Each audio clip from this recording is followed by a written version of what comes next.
Hey guys, what's up? It's me Jay Dave from Cash 25 Science Academy back again, and this time we are revising the chapter Principles of Inheritance and Variation, or Inheritance and Variation according to the HSC textbook of Bal Bharati.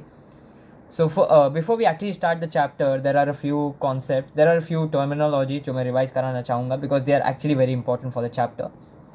So first of all, very basic genetics. Study of heredity and variation और study of genes and chromosomes. हम ये जो कुछ भी पढ़ रहे हैं, inheritance है, वेरिएशन है, types of diseases related to genes and वो सब कुछ आता है जेनेटिक्स के अंदर.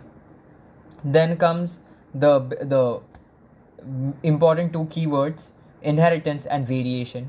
इनहेरिटेंस मतलब transmission of characters from parents to the offspring.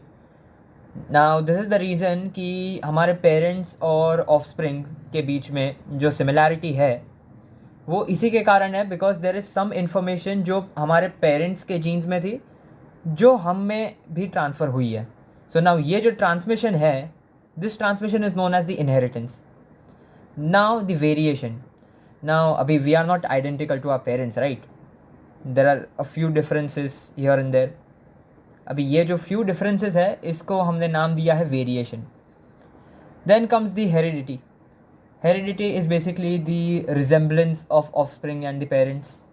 Because माना we are not very identical to our parents, लेकिन पेरेंट्स में और ऑफस्प्रिंग में कुछ ना कुछ तो सिमिलैरिटीज़ होती है. देन एक टर्म मैंने यहाँ पे इंक्लूड नहीं किया है but it's actually really important. It is the character and the trait, and character is basically a specific feature of an organism. Now अगर हम लोग सर ग्रेगोर मेंडल की बात करें, इन्होंने पी प्लांट से इतने सारे इन्होंने 7 कैरेक्टर्स लिए थे. उसमें से अगर मैं एक एग्जांपल लेता हूँ, for example height of a stem. The height of a stem में now height of a stem is the character. अभी उसके अंदर आते हैं 2 कॉन्ट्रास्टिंग कैरेक्टर्स. अभी ये 2 कॉन्ट्रास्टिंग कैरेक्टर्स और ये 2 ऑल्टरनेटिव फॉर्म्स को हमने ये नाम दिया है अलील. अभी अलील भी बेसिकली 2 होते हैं. एक है डोमिनेंट जिसमें एक आता है डोमिनेंट कैरेक्टर और रेसेसिव कैरेक्टर. डोमिनेंट कैरेक्टर वो वाला कैरेक्टर होता है जो यूजुअली खुद को ज़्यादा एक्सप्रेस करता है और ये सप्रेस नहीं होता.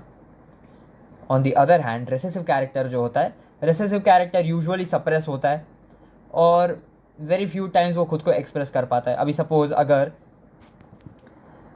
For example height of stem हमने लिया था, उसमें अगर एक हाइट ऑफ स्टेम में the tall is the dominant character and a dwarf plant the dwarfness is the recessive character. अगर मैं यहाँ पे लूँ टी, ये होमोजाइगस है, right? So which brings me to my next terminology, homozygous. अभी एक सेट ऑफ जीन्स में अगर जो 2 अलील्स है अगर वो आइडेंटिकल है तो मैं उस सेट ऑफ जीन्स को बोलूँगा होमोजाइगस. अभी भले अगर वो डोमिनेंट वाला हो या रेसेसिव वाला हो, उसको मैं नाम तो होमोजाइगस ही दूंगा. लेकिन अगर कॉन्ट्रास्टिंग कैरेक्टर्स आते हैं, for example capital T, small T, इसमें capital T refers to the dominant character which is the tall and small t refers to the dwarf plant. तो अभी ये कॉन्ट्रास्टिंग कैरेक्टर्स में एक ये जो कैपिटल टी जो है वो खुद को ज़्यादा एक्सप्रेस करेगा क्योंकि that is the dominant character, that's how it works. जबकि ये जो स्मॉल टी है वो खुद को सिर्फ तभी एक्सप्रेस करेगा जब एक सेट ऑफ जीन्स में दोनों स्मॉल टी हो. इसको हम लोग नाम देंगे homozygous dominant pea plant. And ये जो कॉन्ट्रास्टिंग कैरेक्टर्स वाला जो है that we will name as heterozygous tall. और अभी ये जो तीसरा वाला है उसको हम नाम देंगे homozygous dominant dwarf.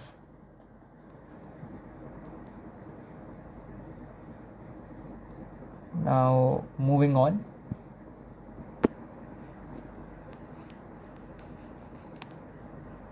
Just a minute, guys.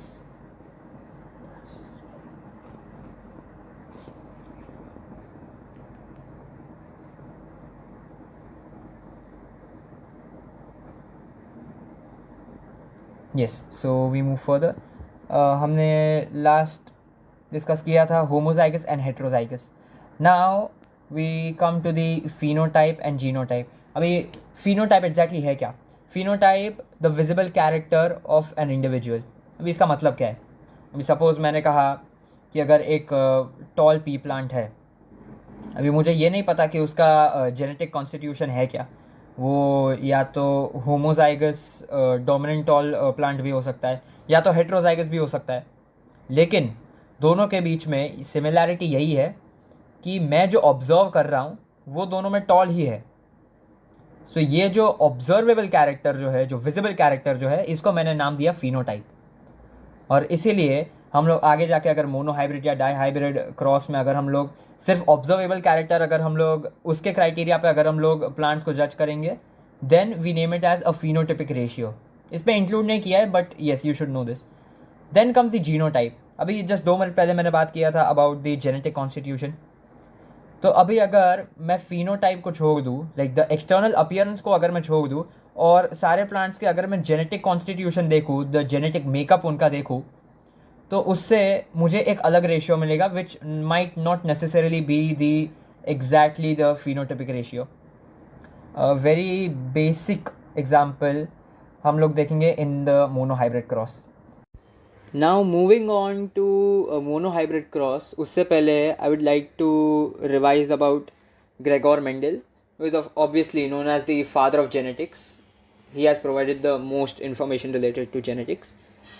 तो सबसे पहले तो we all know that he had taken the pea plant, the pisum sativum. But pea plant में ऐसा था क्या?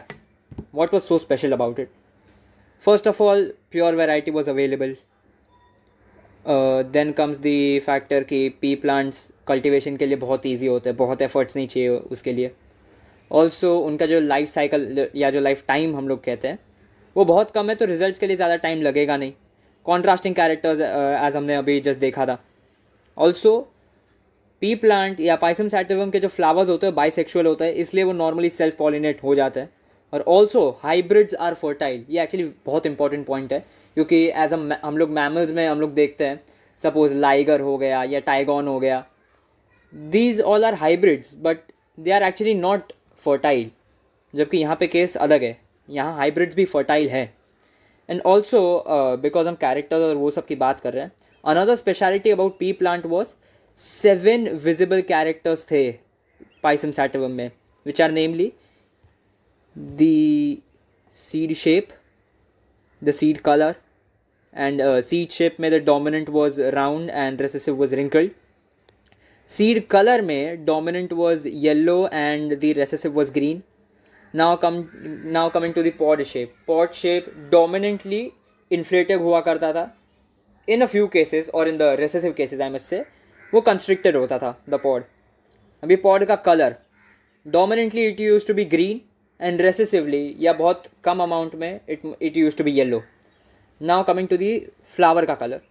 Flower का color usually purple ही होता है, but due to some recessive cases वो कभी कभी white भी हो जाता है. Then coming to the flowers location, usually axial होता है, but at some time like dominantly axial होता है. In recessive traits it becomes terminal. So these are the 7 main factors. Also अभी monohybrid cross पे इससे related तो पढ़ने ही वाला है. So now moving on with monohybrid cross. Monohybrid cross में क्या है? अभी हमने लिए हैं 2 plants जिसमें जीन्स जो है वो कॉन्ट्रास्टिंग कैरेक्टर्स में दिख रहे हैं। एज यू कैन सी कि एक में होमोजाइगस डोमिनेंट टॉल है, दूसरे में होमोजाइगस रेसेसिव ड्वार्फ है। ना वाई डू आई से होमोजाइगस? क्योंकि अभी अगर मैं पहला वाला देखूँ तो उसमें होमो मतलब सेम, राइट? तो इसीलिए ऑल्सो कैपिटल टी मतलब टॉल वाला जो है दैट्स ए डोमिनेंट रेट, तो इसीलिए होमोजाइगस डोमिनेंट। जबकि मैं केस 2 में देखूँ स्मॉल टी है, अभी दोनों सेम, दोनों आइडेंटिकल है, इसीलिए होमोजाइगस, होमो मतलब सेम। नाउ रेसेसिव इसलिए क्योंकि डवार्फ प्लांट जो है that's actually a recessive trait, that's not dominant. और कोई भी डोमिनेंट ट्रेट होता है उसको हम कैपिटल लेटर से डिनोट करते हैं, और कोई भी रेसेसिव ट्रेट होता है उसको हम स्मॉल लेटर से डिनोट करते हैं। एंड ऑल्सो क्योंकि डवार्फ है हम लोग लास्ट में टॉल या डवार्फ लिखते हैं। अभी होमोजाइगस डोमिनेंट टॉल से आता है एक capital T, homozygous recessive dwarf से आता है एक स्मॉल टी। अभी ये दोनों का जब क्रॉसिंग होगा या सेल्फिंग हम लोग बोलते हैं टेक्निकल टर्म्स में, तो बनेगा heterozygous dominant tall. Now keep this one thing in mind, heterozygous जब भी होगा वो डोमिनेंट ही होगा, क्योंकि जब भी एक कॉन्ट्रास्टिंग कैरेक्टर वाला एक ऑर्गेनिज्म पैदा होता है, उसमें जो डोमिनेंट ट्रेट जो होगा वही अपने आप को एक्सप्रेस करेगा. So as you can see, जो कैपिटल टी प्रेजेंट है तो कैपिटल टी अपने आप को एक्सप्रेस ज़्यादा करेगा, और स्मॉल टी होगा वो सप्रेस हो जाएगा. नाउ इन दी, अभी हमने जो कैपिटल टी और स्मॉल टी जो हमने देखा, that is known as the parental generation.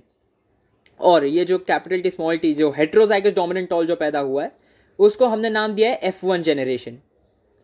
अभी अगर ये F1 जेनरेशन का अगर हम लोग सेल्फिंग करेंगे, मतलब कैपिटल टी स्मॉल टी को हम उससे खुद से ही क्रॉस करवाएंगे, तो फिर क्या पॉसिबिलिटीज़ है, लाइक कौन से टाइप ऑफ प्लांट्स या कितने टॉल या कितने शॉर्ट प्लांट्स हमें मिल सकते हैं, वो हमें सब कुछ इससे पता चलता है. एंड ये जो डायग्राम जो ड्रॉ किया है, that is known as the Punnett square.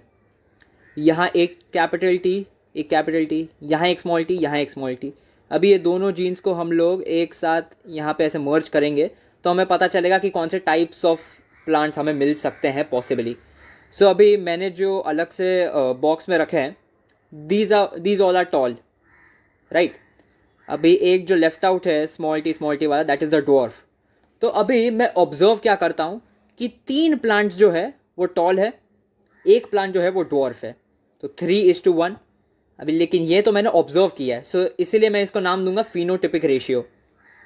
लेकिन अभी अगर मुझे जेनेटिक कॉन्स्टिट्यूशन या जेनेटिक मेकअप देखना है, तो मैं क्या देखता हूँ कि कैपिटल टी एक है, मतलब होमोजाइगस डोमिनेंट टॉल एक प्लांट है.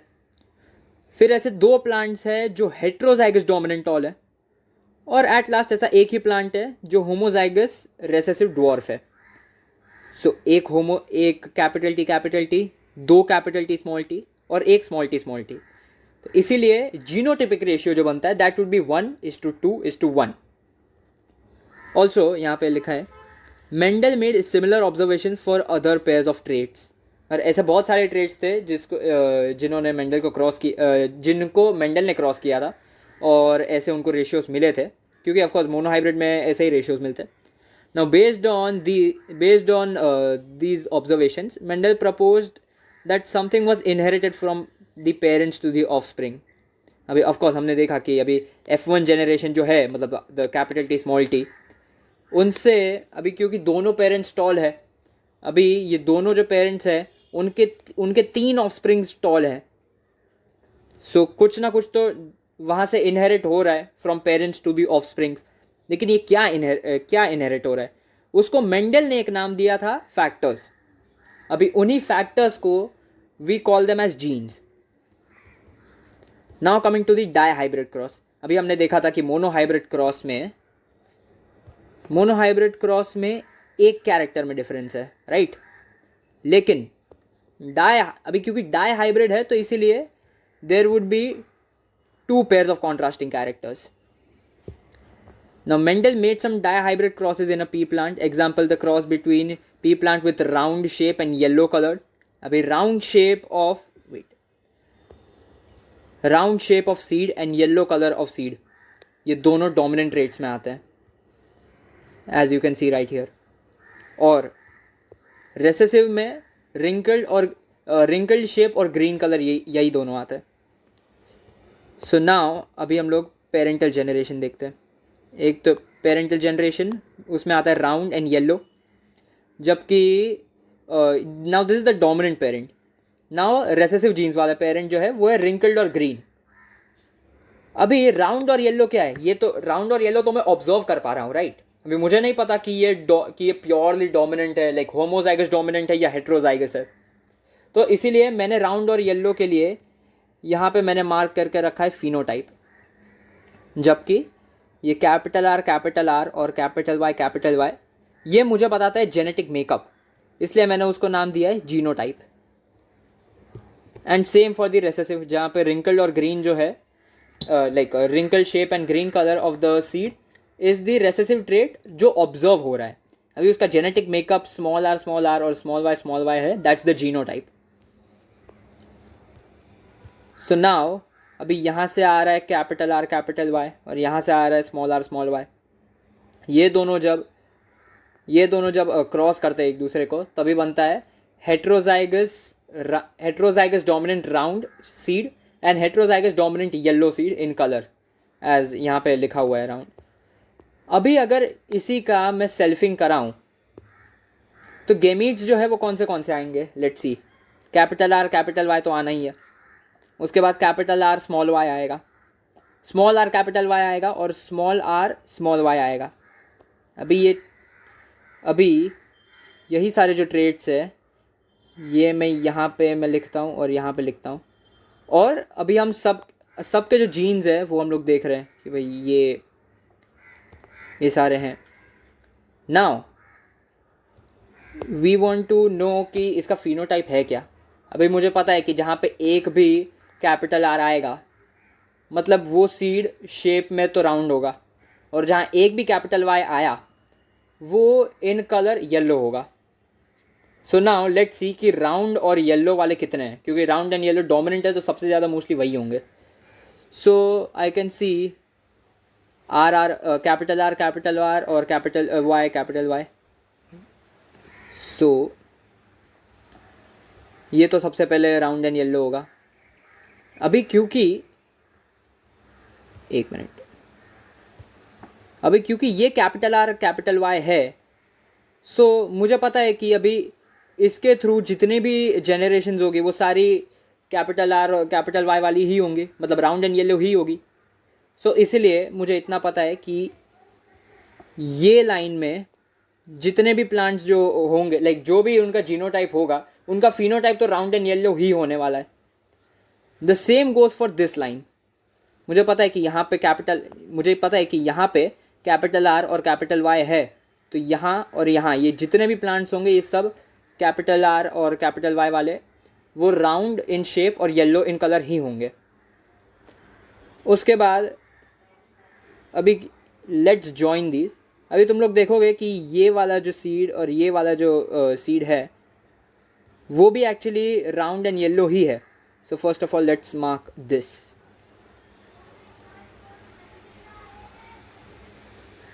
Now if I want to see कि राउंड और ग्रीन कितने हैं, तो राउंड और ग्रीन मतलब मुझे एक कैपिटल आर और दो स्मॉल वाई चाहिए। सो लेट्स सी कि कैपिटल आर और स्मॉल वाई वाले कौन से just let me pick another colour. हाँ, सो कैपिटल आर और स्मॉल वाई 1, 2 और 3। ये 3 जो है ये round in shape but green in colour है।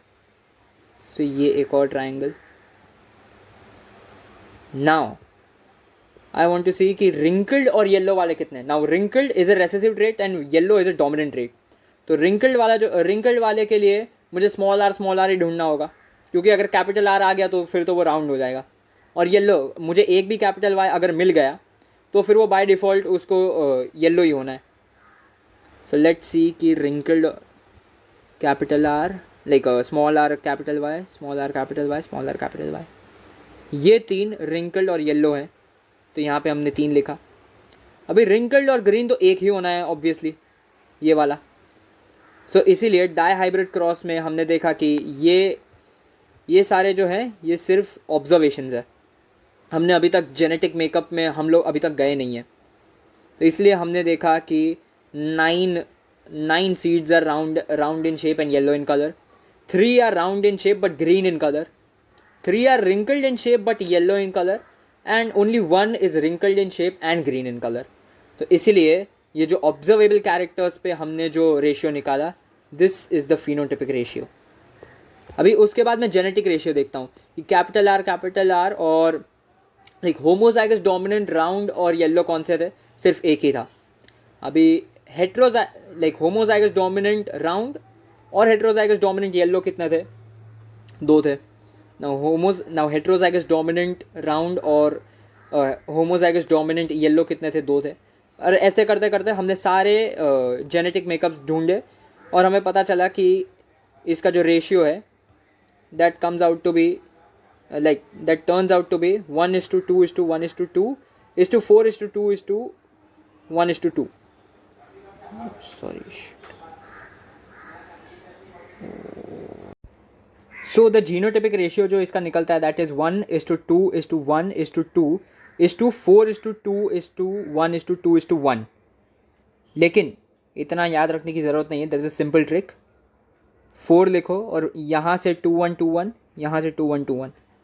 That's it. It's really simple. क्योंकि इतना याद करना और वो सब एटलीस्ट एंट्रेंस एग्जाम में तो आप करोगे नहीं ज़रा भी, because you won't have that much time. This is a really simple trick.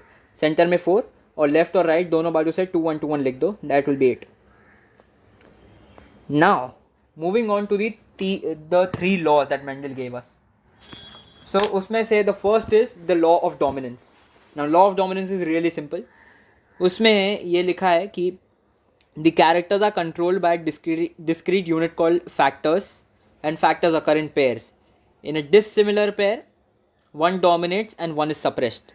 Now as हमने पहले भी पढ़ा था, अभी सपोज अगर हाइट ऑफ अ स्टेम मैंने लिया, उसमें डोमिनेंट रेट है कैपिटल टी मतलब टॉल और स्मॉल टी मतलब डॉर्फ. अभी अगर कोई होमोजाइगस पेयर हुआ, भले कैपिटल टी हो या भले स्मॉल टी हो, ये दोनों होमोजाइगस है तो ये तो टॉल ही होने वाला है, ये तो डॉर्फ ही होने वाला है. लेकिन इसका क्या, यहाँ तो कॉन्ट्रास्टिंग पेयर्स है, यहाँ एक डोमिनेट करेगा और एक सप्रेस हो जाएगा.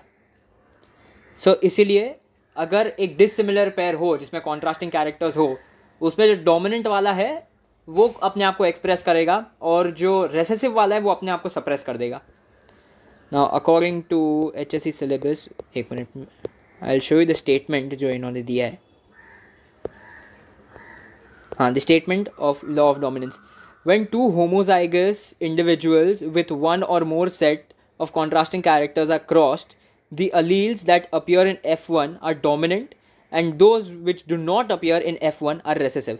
F1 मतलब the parental generation के बाद जो generation आता है, जिसके बाद हम F2 लाते हैं, that's the F1 generation. Then comes the law of segregation. Law of segregation ये बोलता है कि during gamete formation the factors और alleles I must say of a character pair present in parents segregate from each other such that a gamete receives only one of the 2 factors. अभी suppose अगर wait capital T small T, अगर capital T और small T है ये एक plant में भी, same दूसरे प्लांट में भी है, तो ये दोनों जो है सेपरेट हो जाएंगे at the time of fusion और at the time of gamete formation. And also according to our HSC syllabus, it is also known as the law of purity of gametes. So let's just read out the statement. The law states that when hybrid or the F1 forms gametes, the alleles segregate from each other and enter in different gametes. वही जो हमने पहले पढ़ा. The gametes formed are pure in that they carry only one allele each, either dominant or recessive allele. वो दोनों एक साथ नहीं ले जा सकता during the gamete formation. Now then comes the law of independent assortment. When more than one pair of characters are involved in a cross, factor pairs independently segregate from each other's pair of characters. इसके लिए भी हम लोग एक बार NCERT refer करेंगे. This law is based on dihybrid cross. Now this is actually very important. ये CET के exams में बहुत बार पूछा गया है. It is the basic principle of genetics developed by Mendel. It describes how different genes or alleles are present on separate chromosomes independently separate from each other during the formation of gametes. These alleles are then randomly united in fertilization. हाँ, उसके बाद तो ये जो 9:3:3:1 वाला जो ratio है वो तो हमने देखा ही. So once let's just read the statement out. The law states that when hybrid possessing 2 or more pairs of contrasting characters or contrasting factors or alleles forms gamete, the factors in each pair segregate independently of other pair. So it doesn't depend on other pairs, it is actually independent. Now इसके बाद अभी आता है test cross and back cross, but that we study in the next video. So that's it for now today. Also, I'd like to here's a little homework for y'all. Dihybrid cross हमने पढ़ा था round और yellow और wrinkled और green के लिए, मतलब the colour of the seed and the shape of seed. I want all I want you all to just do the dihybrid cross with a seed with a flower with a plant which has purple flower and axial location of the flower and a white flower with terminal locations. इसका dihybrid cross का phenotypic ratio और genotypic ratio क्या होगा? Answer in the comment section. That's it for today, guys. Until we meet next time, it's me, Jay Dave, from Cash 25 Science Academy, signing off.